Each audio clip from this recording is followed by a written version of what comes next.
Well, hello everybody, and welcome back to G Bear's Off-Grid Ways, a homestead in the desert, December 26, 2020. And it's Boxing Day, so happy Boxing Day to you.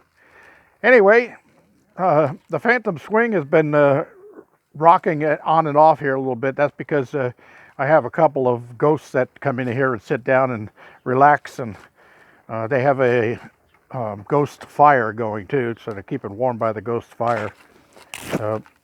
I can see them. I hope you can. Anyway, I want to get back to the duck. I had a few people question about that. It came out perfect last night. I started eating about 6:15, which is about my favorite time. Between 6:15, 6:30, somewhere in there is usually when I do my supper. And that's another thing. Some people call it supper. Some people call it dinner. I know people from Canada say supper, but a lot of people from the U.S. will say dinner. So whatever it is, I ate last night, and it came out perfectly golden brown, nice and crispy on the skin. Well, not super crispy, but a little bit of crisp to the skin. No fat left between the skin and the meat, and the meat was just as sweet and tender and juicy as could be. And about 45 minutes before I was ready to take it off, I put sliced carrots and diced potatoes, or not diced, but cubed potatoes, and the inside of the drip pan down below, and I let those cook in the drippings. And oh my God, was that all good. I almost ate half of the duck last night, and I was going to go for more, and then I said, no. If we're having rain coming for a couple of days, duck soup is what'll go great on those days, especially since I'll be stuck inside. I can slow cook some nice duck soup. Oh my God, can't wait for that. But anyway, I just wanted to get that passed, and we're going to talk about some other things here. Before I go over to the greenhouse and give you some more tips on grapes, I did have to do my service on my batteries today, because I keep track of it up there on the wall. And believe it or not, it was May when I did my last service on these batteries. But that's not totally correct, because I did have a problem, remember, after May, that all of the batteries went totally dead on me, the refrigerator went out on me, and all of that stuff. So I forgot to put a marking up there. I'll have to go back through my videos and see what the date was on that, and I'll put a little sub note on there. But I've got it already starting for 2021 up there, as I did this on Christmas Day, which was yesterday, and I still have more to do. I like to clean off all of the battery tops. I did these down here already. I like to get them nice and clean. And what I use for that is, in the big bottle down there is sudsy ammonia, and just a dash of, maybe a teaspoon of, no, not even a teaspoon, probably a half a teaspoon at the most of Dawn dishwashing liquid. And I use that to break all of the grease down, and it actually helps take some of the, if there's any of that buildup on the poles, it helps take that off too. And then I spray it with that, and I let it soak in a little bit, and then that little blue one is just plain water, and I neutralize it with the plain water. And normally what I'll do is I'll have my air compressor set up here with a blower hose on there, and I'll just put a rag behind the battery and then use low pressure air to just blow off the tops. But this time I actually took an old terry towel, and I just kind of like dried them up after I neutralized it with the water, and that's what they come out looking like. And I did do the one on the end there, but none of these others. And I did do the faces of them on this side. Got some of that gunk that was sticking to them off of them. I still haven't done that one and those over there. And those stains should come off also. and the ones down at the bottom really need to get cleaned. But here we are. It's been overcast on and off through the day, and right now the sun is behind clouds getting ready to set, but I still have 13.1 in the batteries here, so I'm doing fine. I mean, no biggie with the electricity problems, but I did use um, 5 gallons. Let me see, 1, 2, 3. No, I'm sorry, 4 gallons of distilled water. The batteries were running a little bit low, and I did top them all off when I had that battery problem. So I need to keep an eye on that and get back to doing it every 2 months. I need to come in and service these every 2 months, but checking them once a month. And that'll keep them all up and running nice. I cleaned the wires down there. That's why they're nice and bright red. Now I've got some extra wires on there that need to come off, but I'm looking for 2 more of these L16Es from the used battery store where I got these for. If I put 2 more of those in here, that's going to give me the balance of the 6 batteries I wanted for the bottom down there of the old type. And those old type have gone up like $60 a battery. So I'm not going to buy any more of those, because these are actually, Trojans are stronger, and you can see how much bigger they are. But those things are heavy. I'll tell you what, I'm a strong guy, and when I was carrying those things in here, I was seeing little blue stars in front of my eyes. They're pretty heavy. But yeah, if I get 2 more of those, clean out this corner, put 2 more in there, and tie those into the bank, I will be at the perfect level of batteries that I need for running this place. And when the summertime comes around, I'll be running air conditioners all day long inside the cabin, just to use up the extra electricity. Now that I've got something like 3 point something K of solar coming in, plus the turbine, which I don't count on much. That was a learning experience when I got into it.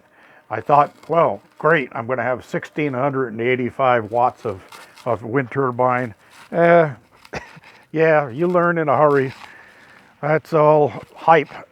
Now, if I had a PMA up there that was putting out, say, or had the capacity to put out at max wind speeds of, say, 8 kilowatt. Now that would be something that would be useful, because in the mild winds that we have here, like almost every day, that would be putting out 1 kilowatt minimum. So I'd have something going there, right? You betcha. All right, so let's move on down here. And I had the greenhouse closed up for the day because it never really did get that warm. They said 65. I saw 63. Now let's go in here a second. And yeah, hey, now that's why they call this a greenhouse. Look at the greens. Oh my gosh, everything is just beautiful in here. And it's still 64 degrees inside of here, even though it's well down to 50 outside. But look at this. Radishes. Yeah, there's a big void there because I've been picking some out of there and eating them. But yeah, the radishes are delicious. Radishes. I got radishes coming out. Well, I got radishes. Carrots. Look at that.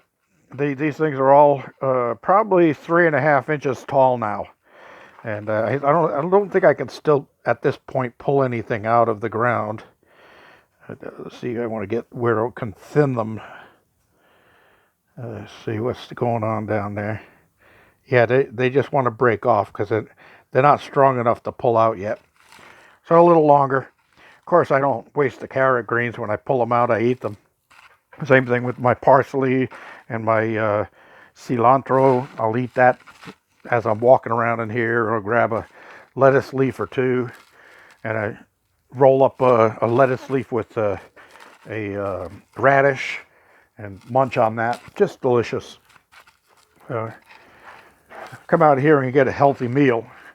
Anyway, that's what I wanted to show you in here. And now the important part. We're going to get over to the grapevines. Now, a couple more things I wanted to mention about the grapevines is when you buy a new grapevine and you're buying a bare root plant and you're going to put them in the ground, do not use any fertilizers. Do not fertilize them when you're doing this transplant. The young roots cannot handle the fertilizer and it'll burn them and you'll kill the plant. So do not use fertilizer. Very important.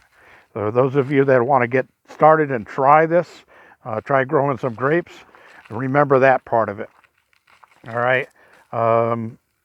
Probably another thing is you don't want to plant these things when the heat of the summer comes around.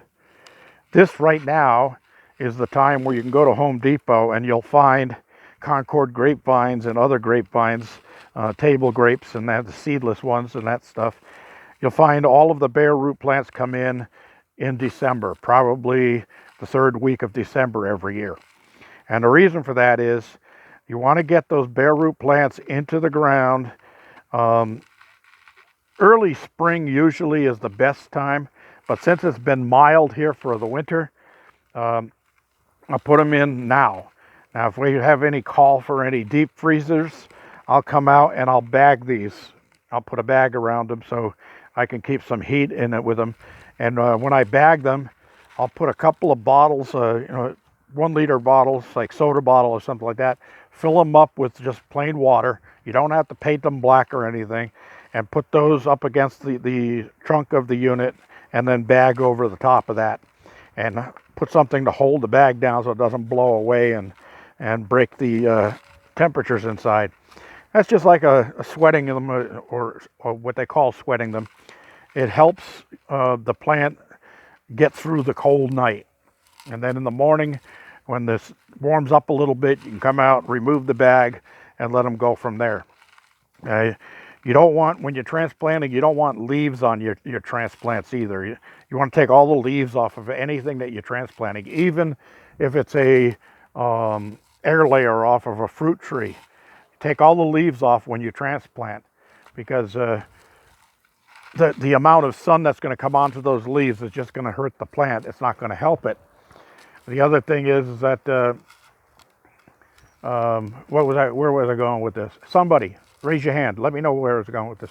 Anyway, I was just looking at the time and I broke my train of thought here.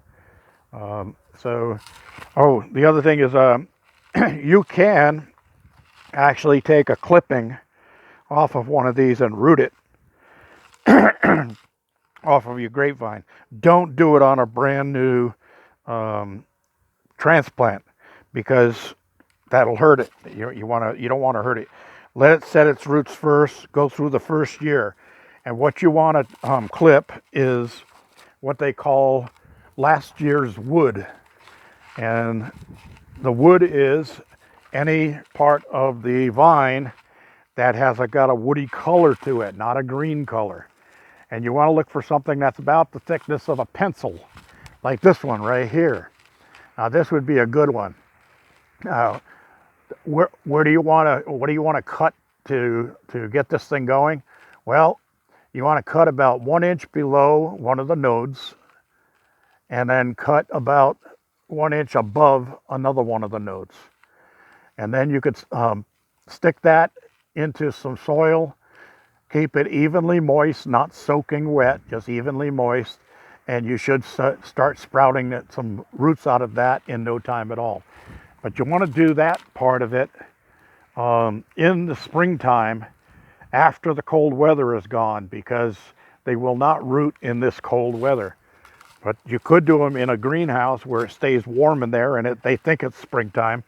I could have planted these in pots and put them in there, but then the root system would get bigger, And then when I came to transplant them out here, I'd have to take those boxes off and dig a bigger hole to make sure I don't cramp the roots when I put that thing in the ground. Just a few little more tips that everybody should know. And I'm going to cut this one off here. We'll move 15 minutes. I'm going to close up and head back up to the cabin and start making my dinner, getting my dinner ready. Tonight is going to be spicy Italian sausage sandwiches, open face sandwich, of course. I've got the rolls in there. I've got the sausages. I've got bell pepper, and I've got onion, and I've got mozzarella cheese, and I've got my spaghetti sauce, and I'm gonna get that all going in a pan and then have a nice open-faced spicy Italian sausage sandwich with peppers and onions. Yum! And maybe a glass of wine or two, or 3 or 4. Gotta have red wine with that, right? You betcha. So that's what I'm going to do. Thank you all for joining me today, everybody. Don't forget, if you have questions or comments, way down below, right below that little thumbs up icon there. And if you click that first, it'll make your comment more important. I'm trying. Don't forget to subscribe down there also. It's free, doesn't cost you anything, not going to cause you any problems on your computer or spam or anything like that. Just going to let you know when I post a new video. This is G-Bear thanking you for joining me today, and we'll have another exciting episode coming up real soon. G-Bear signing off.